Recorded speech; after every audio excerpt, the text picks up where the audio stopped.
আর রান্নাবান্নার শেষে বা এই যে মাটির উনুনে রান্না করার আমার সবথেকে একটা প্রিয় পার্ট হলো সেটা এই উনুনটা লেপা পোছা করা।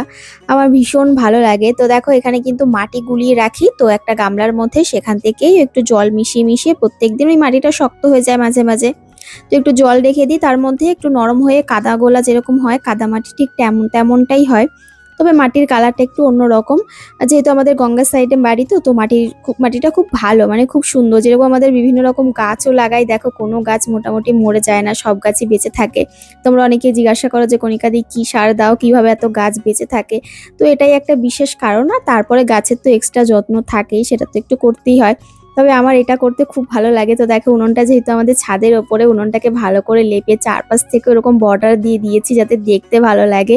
আর এবার এই ঘরটাকে একটু সুন্দর করে সাজিয়ে নিলাম। তো দেখো কেমন লাগছে আমাকে কিন্তু জানিও। ফাইনাল লুকটা একদম ভিডিওর লাস্টে তোমাদের সাথে শেয়ার করব।